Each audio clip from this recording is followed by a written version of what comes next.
The academy where warriors meet. The Galactic Defense Academy orbited between three suns, a massive station where the galaxy's brightest military minds trained together. Cadets from 70 different species walked the same halls, ate in the same mess hall, and learned the same combat techniques. It was a place built on the idea that despite their differences, all warriors spoke the same language. Cadet Vextar believed this completely. As a Zorlian from the high-gravity world of Zorketh, he'd grown up believing his species was among the toughest in the galaxy. His people had dense bones, powerful muscles, and skin that could shrug off temperatures that would cook most aliens. Zorketh was rated 8.9 on the deathworld scale, a planet where the gravity alone could crush unprepared visitors. Vextar wore his homeworld's rating like a badge of honor. In the cadet common room, he'd often mention it casually, watching other species' expressions change to respect or envy. An 8.9 rating meant something. It meant you were serious. It meant you'd survived conditions that would kill softer species. Deathworld classifications exist for a reason, he told his study group one evening. His breathing apparatus, necessary in the station's lighter atmosphere, hissed softly with each word. They measure a world's hostility. Gravity, predators, weather, disease. Everything that tries to kill you. An 8.9 means Zorketh tested my ancestors for millions of years. We became strong because we had to. His study partner, a delicate Thryn named Selvier with crystalline wings, nodded politely. Her homeworld rated a modest 4.2. Your planet sounds terrifying, Vextar. I can't imagine growing up somewhere so dangerous. That's why Zorlians make the best warriors, Vextar said, not unkindly. It was simply fact. We're built for hardship. The assignment that changed perspectives. Professor Quintole, an elderly Bathorian with 4 arms and more military decorations than most cadets had seen in their lives, gave them their new assignment during xenobiology class. You will research the deathworld classifications of every species currently serving in the Galactic Defense Force, Quintole announced, his translator rendering his clicks and whistles into common. Understanding where your fellow soldiers come from helps you understand how they think, how they fight, and what they can endure. Do in 3 rotations. Vextar started his research immediately. He was thorough, documenting each species' homeworld rating in a detailed spreadsheet. The Thryn averaged 4.5. The Kelvorians clustered around 6.2. Even the tough Birthnaks, with their armored hides and aggressive reputation, came from worlds rated 7.8. Zorketh's 8.9 remained the highest he'd found. Until he reached the humans. The entry loaded on his datapad, and Vextar's primary heart skipped a beat. Species, Homo sapiens, human. Homeworld, Earth, Sol 3. Classification, 13.7 Extreme Hazard/Apocalypse Class Environment.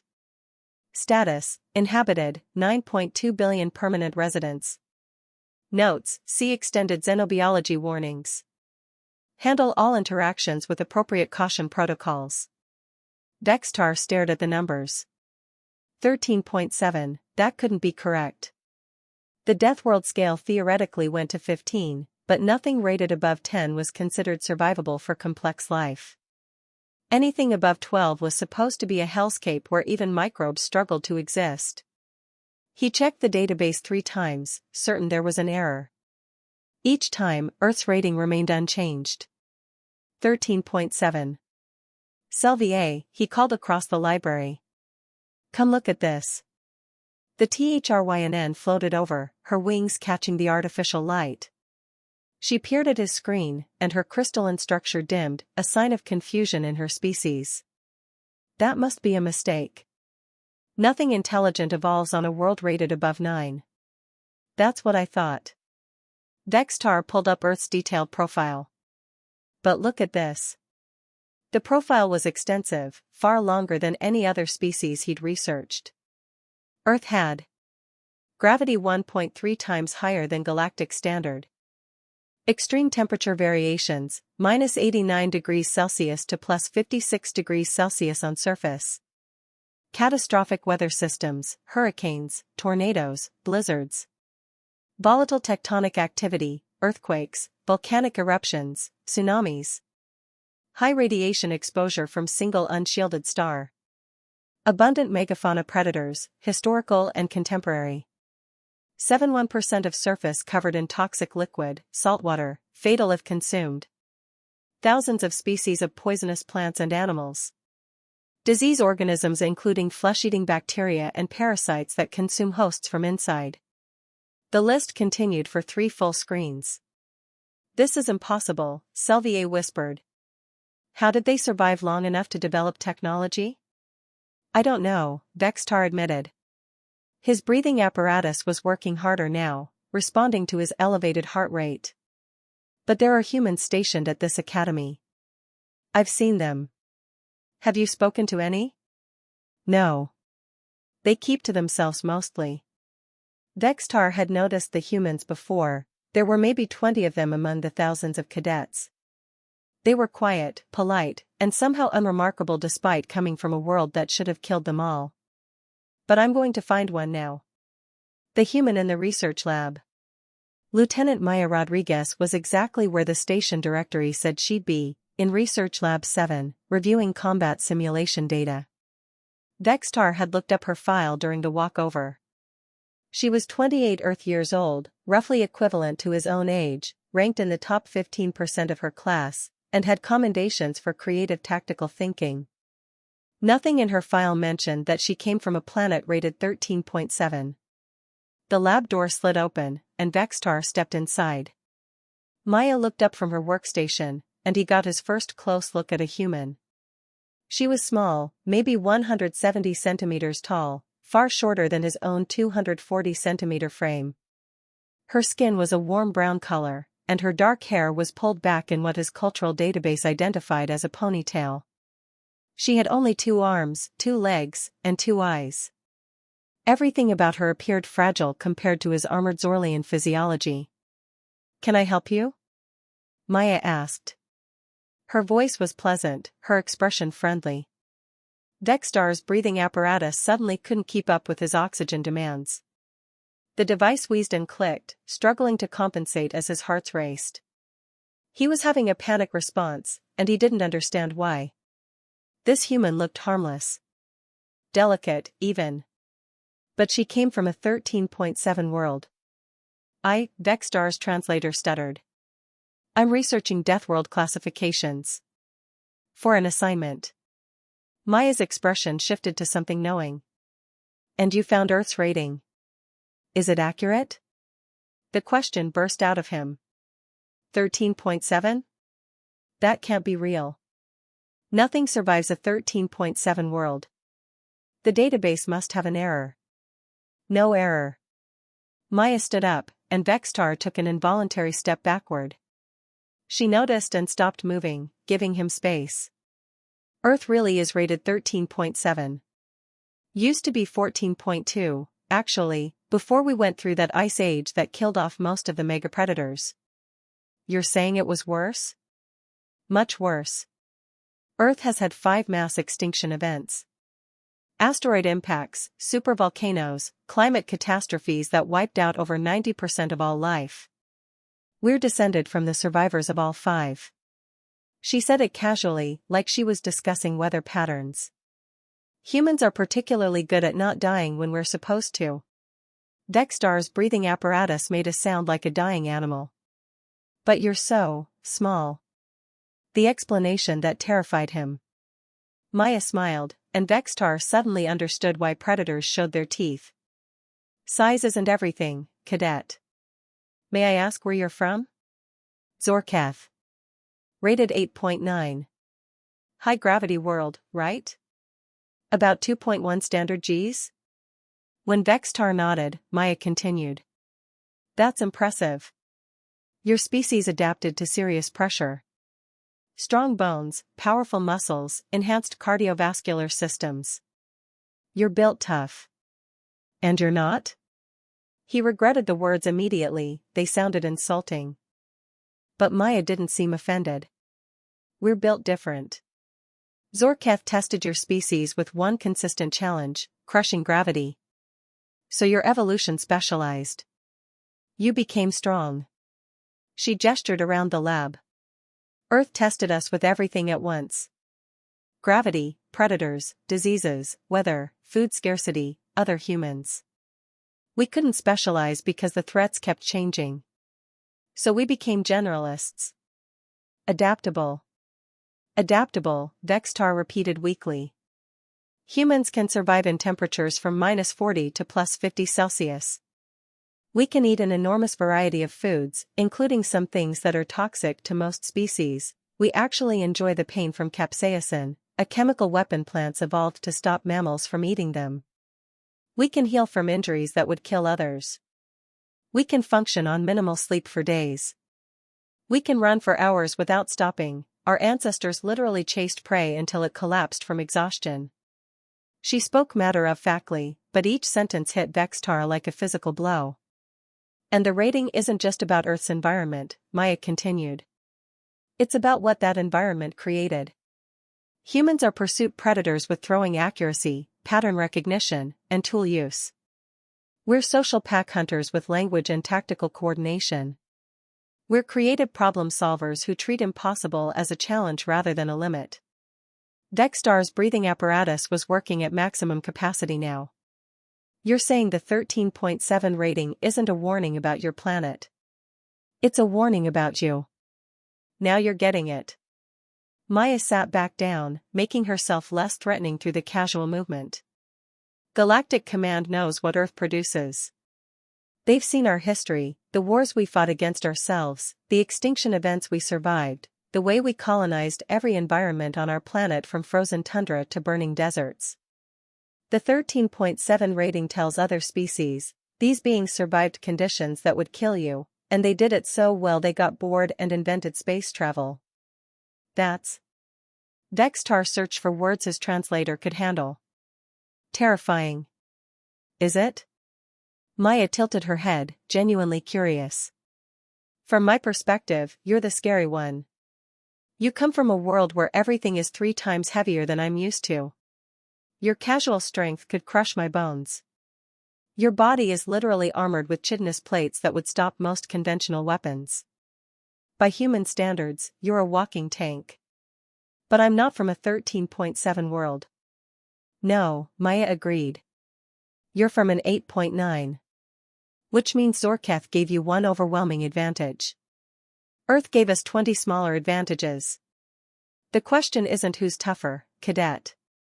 The question is, what kind of tough matters in the situation you're facing? The demonstration that proved everything. Vextar stared at her for a long moment. You could kill me, couldn't you? If you wanted to. Probably not in a straight fight, Maya said honestly. You're stronger, more durable, and you have natural weapons I lack. In hand-to-hand combat by standard rules, you'd win. But humans don't fight by standard rules. We'd change the environment, use tools, exploit psychology, attack from unexpected angles, or simply wait for you to make a mistake. We'd make it not a straight fight. She smiled again, and this time it looked sad. That's what 13.7 means, Vextar. It means we learn to win anyway. Even when we shouldn't. Especially when we shouldn't. Vextar's breathing apparatus finally stabilized. His heart slowed. The panic faded, replaced by something more complex, respect mixed with caution mixed with unwilling fascination. Thank you, he said quietly. For explaining. Anytime. Maya returned to her data analysis. And Vextar? Don't let the rating scare you too much. Humans joined the Galactic Defense Force because we wanted to protect people, not threaten them. The fact that we're dangerous just means we're good at the protecting part. Vextar left the lab in a daze. Behind him, Maya continued her work, comfortable in the station's artificial environment that was so much gentler than the world that had forged her species. On his datapad, Earth's rating glowed, 13.7. He finally understood what the number really measured. Not cruelty. Not aggression. Survival. The pure, relentless, terrifying refusal to die that came from evolving on a planet that spent 4 billion years trying to kill everything that lived there. And humans had survived it so thoroughly that they called it home. The obsession that wouldn't stop. For 3 days after meeting Maya, Dexter couldn't focus on anything else. His combat training suffered. He failed a tactical simulation because he was thinking about persistence hunting instead of the exercise.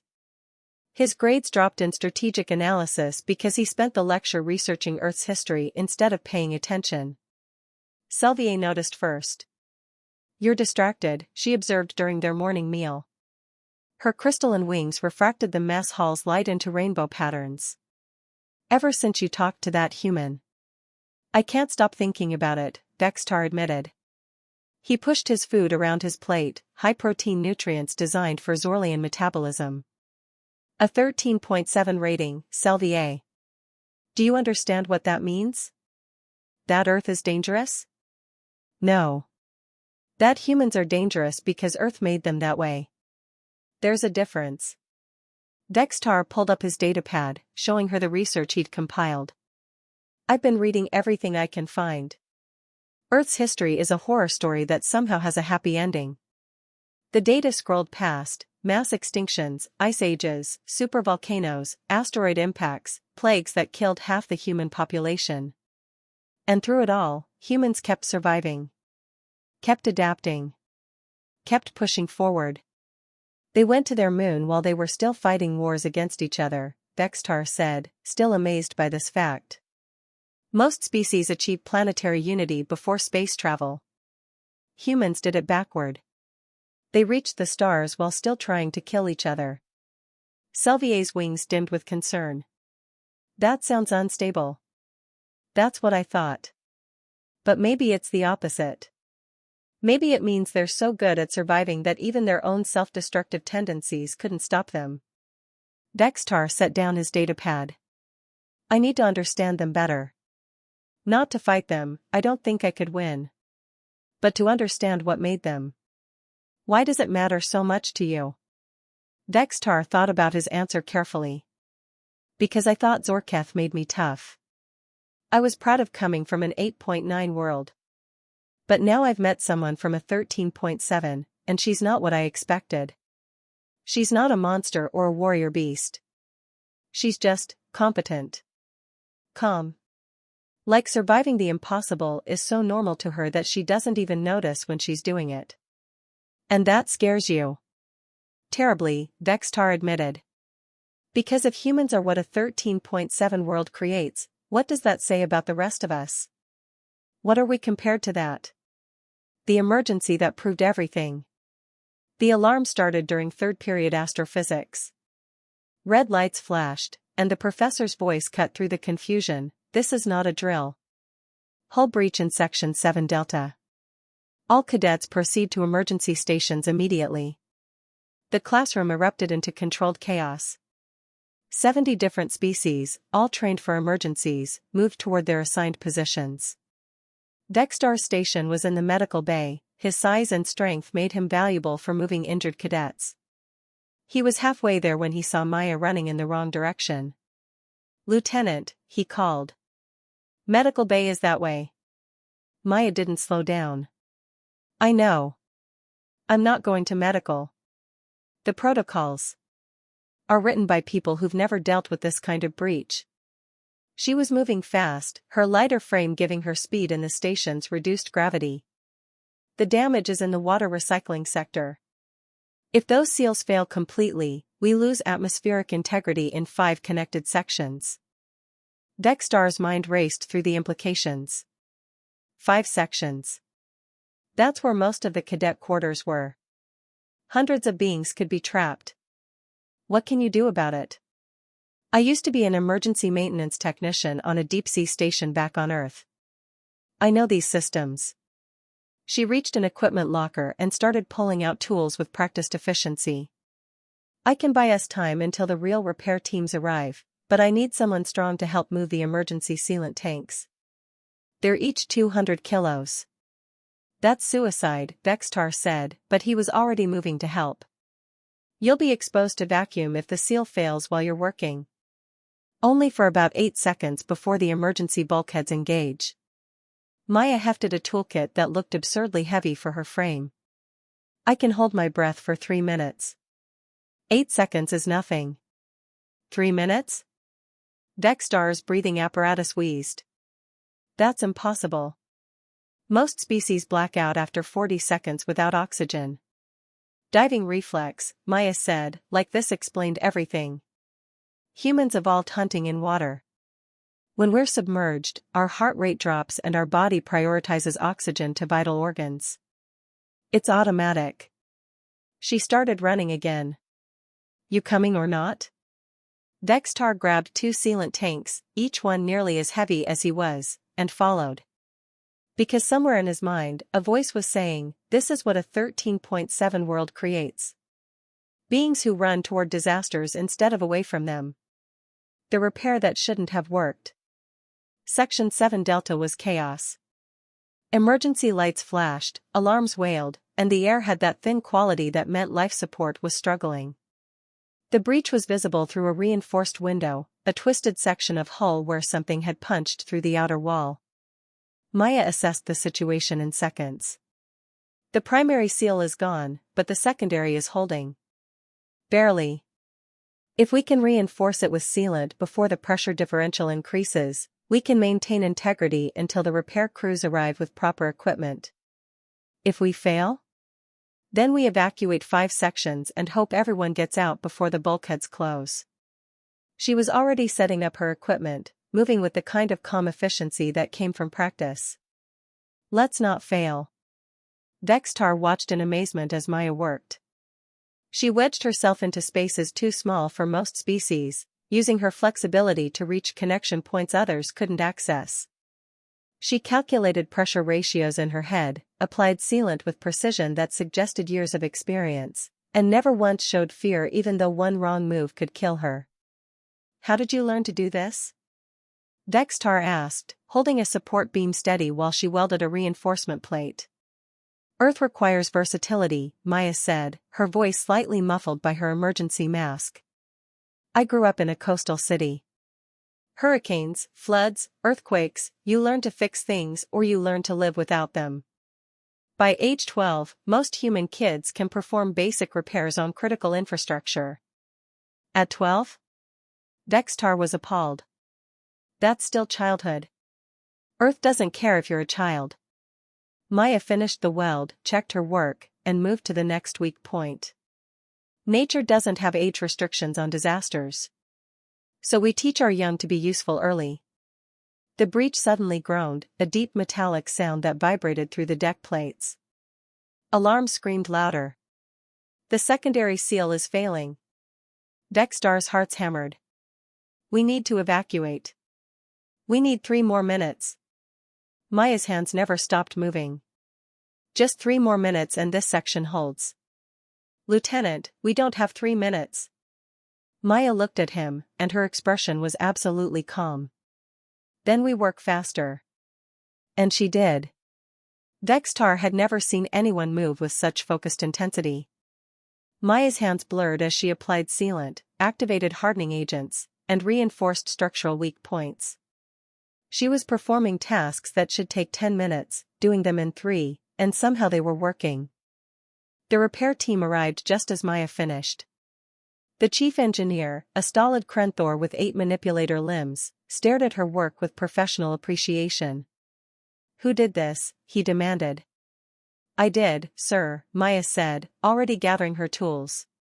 Emergency reinforcement. Should hold until you can install permanent seals.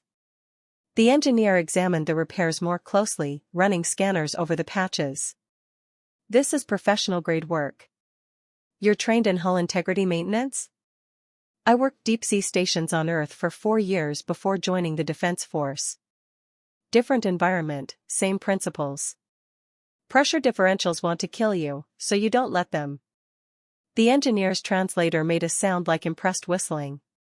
Deep sea? Earth's oceans are rated as extreme hazard environments on their own. The pressure at depth would crush most of our equipment. Yeah, it's pretty intense down there, Maya agreed. But the pay was good, and someone had to keep the hydrothermal research stations running. Compared to working at 400 atmospheres of pressure surrounded by predators that want to eat you, this breach was straightforward. Dextar stared at her. You worked underwater. On Earth. Voluntarily. Like I said, the pay was good. The archive that revealed everything. After the breach was fully repaired and all emergency protocols ended, Dextar found Maya in the station's historical archive. She was reviewing something on a holographic display, footage from Earth, showing massive storms and humans working through them. Can we talk? Dextar asked. Maya paused the video. Sure. About today? About everything. Dextar sat down, his large frame making the chair look fragile. I've been researching Earth obsessively since we first met. And after watching you handle that breach today, I need to understand something. What's that? Why aren't humans more aggressive? More violent? The question sounded awkward even through his translator. You come from a world that should have produced monsters. Being so tough and dangerous that other species would flee from them. But instead, you're all so normal. Polite. Helpful. Maya smiled that sad smile again. You think surviving a 13.7 world should make us cruel? I think it should make you something other than what you are. It did. Maya pulled up different footage, historical records from Earth. This is what we used to be. Dextar watched in horrified fascination as humans fought each other with primitive weapons, then advanced weapons, then weapons capable of destroying entire cities. Wars that killed millions. Conflicts that scarred continents. We were monsters, Maya said quietly. For most of our history, humans were the most dangerous thing on Earth. Not the predators, not the diseases, not the natural disasters. Us. We nearly destroyed ourselves a dozen times over. Nuclear weapons, biological warfare, environmental destruction, we got very close to adding ourselves to Earth's list of extinction events. What changed? We met you. Maya gestured at the station around them. All of you.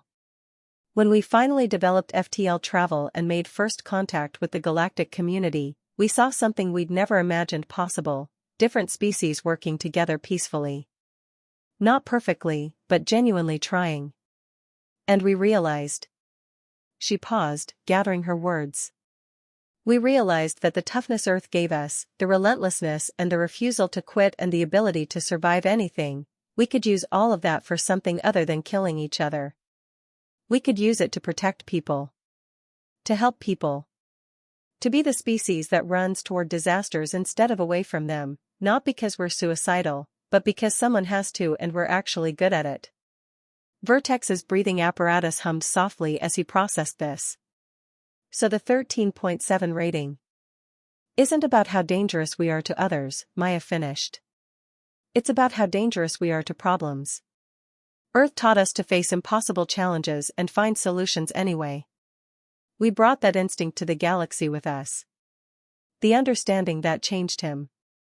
They sat in silence for a while, watching Earth's storms rage across the holographic display. Beautiful and terrible, like everything about the planet that had forged humanity. I was afraid of you, Dextar admitted finally. When I first saw Earth's rating, I thought you must be some kind of warrior beast. Something barely contained by civilization. And now? Now I think you're something more frightening. You're proof that the worst environments don't always create the worst people. That being tough doesn't mean being cruel. That surviving hell doesn't mean bringing hell with you wherever you go. Maya looked at him with genuine appreciation. That's actually really insightful, Dextar. Most species never get past the fear. They see the rating and decide we're dangerous, and they're not entirely wrong. But they miss the point. Which is that we chose to be here. Every human in the Galactic Defense Force volunteered. We could have stayed on Earth, could have built our own empire, could have used our 13.7 advantages to dominate instead of cooperate. But we didn't. Because the toughest thing Earth ever taught us wasn't how to survive. It was how to hope. How to look at impossible odds and say not today. How to stare extinction in the face and decide we'd rather build something better instead. Dexter felt something shift in his understanding. The fear didn't disappear. Maya was still from a 13.7 world, and that would always be sobering. But it was joined by respect. Admiration, even. Thank you, he said. For explaining. For being patient with my questions. Thank you for asking instead of just assuming. Maya stood, stretching in a way that reminded Vextar that for all her toughness, she was built for Earth's gravity and had to work constantly to adapt to the station's lighter environment. Most beings see the rating and keep their distance. You actually tried to understand. One more question, Vextar said as she prepared to leave. The database said Earth used to be rated 14.2. What brought it down to 13.7? We did. Maya smiled, and this time it looked proud instead of sad. Once we developed technology and society, we started fixing the planet. Eliminated some of the mega predators that were too dangerous even for us, stabilized some weather patterns, built infrastructure that makes natural disasters less deadly. We literally terraformed our own homeworld to make it more survivable. That's... Dexter searched for words. Impressive. Most species adapt to their world. You adapted your world to you. We're good at not taking no for an answer, Maya agreed. It's a 13.7 thing. She left, and Vextar remained in the archive, surrounded by footage of Earth's storms and volcanoes and predators. All the things that should have killed humanity but instead made them into something the galaxy had never seen before. He updated his research file, adding new notes to his assignment. Earth, 13.7. Not a warning. An explanation. These beings survived the unsurvivable and chose to use that strength to help others. Fear them if necessary. But respect them always. His breathing apparatus hummed steadily now, no longer panicking.